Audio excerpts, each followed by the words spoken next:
This is the question number 8 of the chapter solution, जिसमें है an antifreeze solution is prepared from 2 to 2.6 gram of ethylene glycol and 200 gram of water. Calculate the molality of the solution.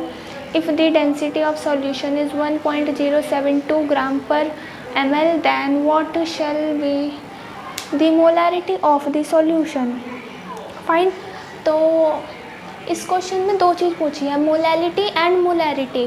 First of all molality के लिए calculation करते हैं कि हम molality कैसे निकाल सकते हैं।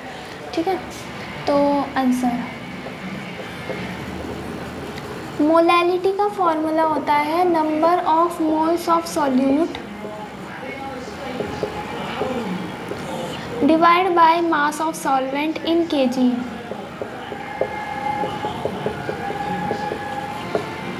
फाइन।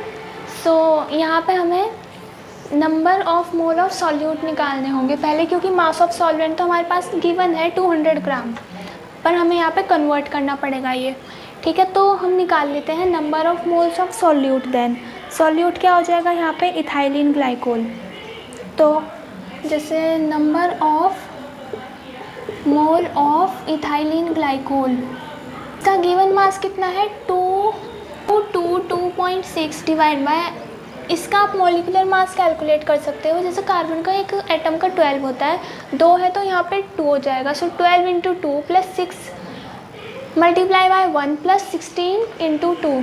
इस तरीके से आप मॉलिक्यूलर मास भी इसका कैलकुलेट कर सकते हो, जो आएगा आपके पास 62 ग्राम पर मोल, और ये आएगा सिंपल ग्राम। ग्राम से ग्राम कैंसिल। देन ये आपके पास कैलकुलेशन है, अभी हम इसको ऐसे ही रखते हैं 62 मोल। अब हम आते हैं अपने मोलैलिटी। तो number of mole of solute के लिए मैंने यहाँ पे ये डाल दिया, divide by 62 divide by mass of solvent. Mass of solvent कितना है 200 ग्राम, डिवाइड बाय 1000। फाइन। अब ये सिंपल एक कैलकुलेशन है, थोड़ी लेंथी जाएगी। फिर इसका आंसर आएगा 8.49 स्मॉल m। अब बात करते हैं मोलैलिटी की। मोलैरिटी के लिए मेरे को क्या चाहिए होता है, number of moles of solute divide by mass of the solution. अब मास के लिए क्या चाहिए होता है, volume and density. Volume equals to mass by density. तो मास के लिए मैं क्या कर सकती हूँ, वॉल्यूम इनटू डेंसिटी।